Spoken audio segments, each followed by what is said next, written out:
จัดไปกับทีมงานสายการบินเชียงของเรือเม็ด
ข้าวมันเล็กจัดไปกับทีมงานสายการบิน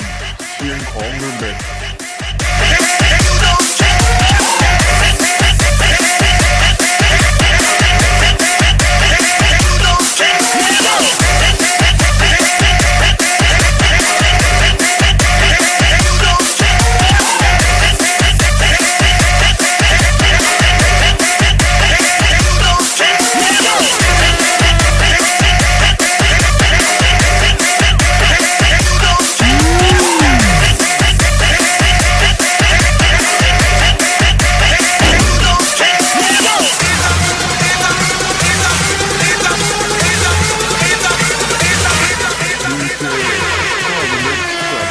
ทีมงานสายการบินเชียงของเรือเม็ด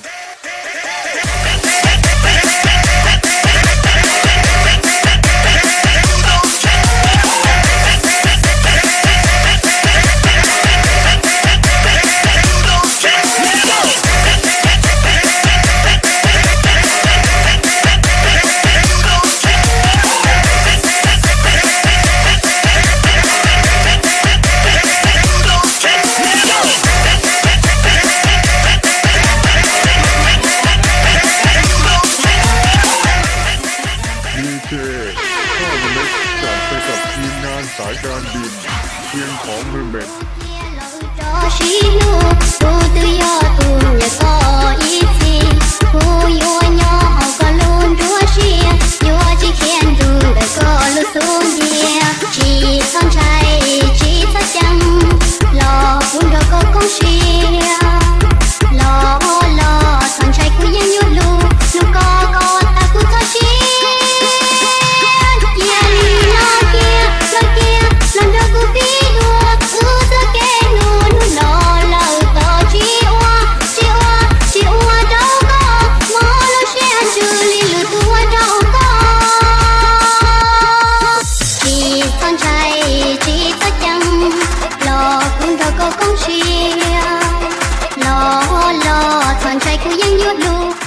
ดีเจ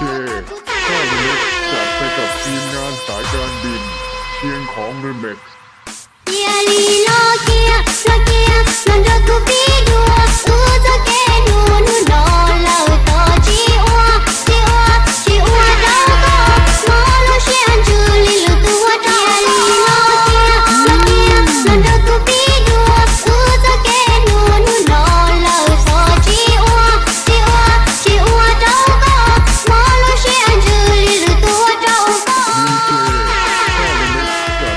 ทีมงานสายการบิน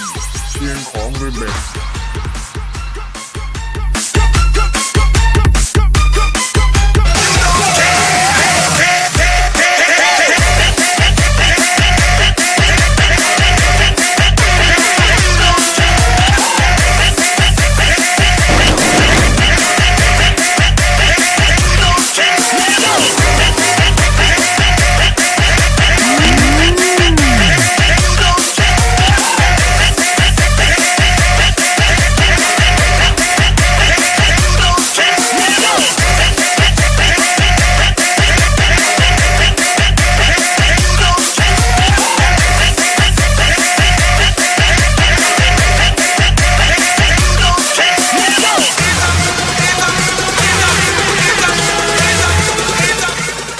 เจ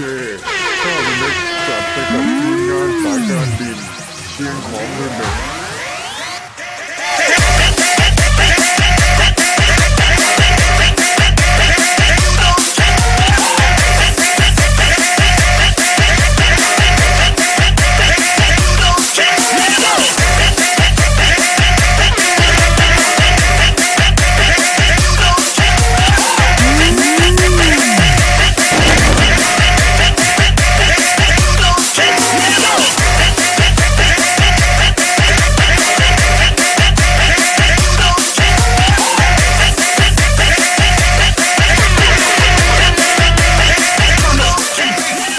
ดีเจ